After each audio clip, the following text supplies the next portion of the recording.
Malaysia దగ్గర ఒక నౌక ఆయిల్ తీసుకెడుతుంటే అందులోంచి లీక్ అయిపోయి సముద్రం అంతా కూడా ఆయిల్ తెట్టు కట్టేస్తే హిందూ మహాసముద్రంలో కొన్ని లక్షల చేపలు చచ్చిపోయి.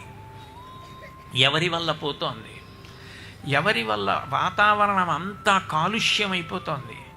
పీల్చే గాలికి నమ్మకం లేదు. నేను మొన్న ఢిల్లీలో ప్రవచనాల కోసం వెళ్ళాను. అక్కడ ప్రకటన చేస్తున్నారు, తెల్లవారుజామున బయటికి వెళ్ళకండి, చీకటి పడే సమయంలో ప్రదోష వేళ బయటికి వెళ్ళకండి.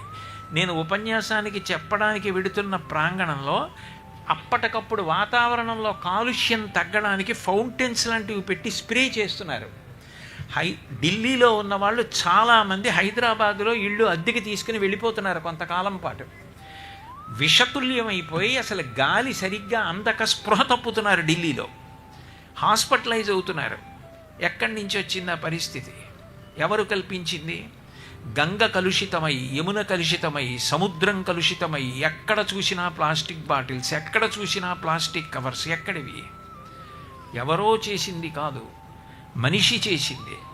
మనందరం సనాతన ధర్మానికి చెందినవారం. మనందరం తెల్లవారి లేస్తే భూదేవికి నమస్కారం చేస్తాం. మనందరం తెల్లవారి చేస్తే విష్ణుపత్ని అని శ్రీ భూ సమేత వెంకటేశ్వర స్వామికి పూజలు చేస్తాం. ఆవిడ మీద అష్టోత్తరాలు చెప్తాం, పృథివీ సూక్తం చెప్తాం, భూసూక్తం చెప్తాం. ఆచరణ దగ్గరికి వచ్చేటప్పటికి ఆ భూమి పాడైపోయే పనులు చేస్తున్నాం. ఈ సంవత్సరం అంతా ఎవరికి వారు విచారణ చేసుకోండి. శ్లోకం చెప్తే కాదు అమ్మ సంతోషించేది. అమ్మ సంతోషించేటట్టుగా మనం బ్రతికితే సంతోషిస్తుంది.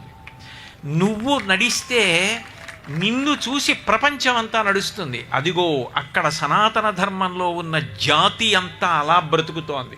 మనం బ్రతకాలని బ్రతుకుతుంది. సంస్కృతికి నాగరికతకి నాయకత్వం వహిద్దాం.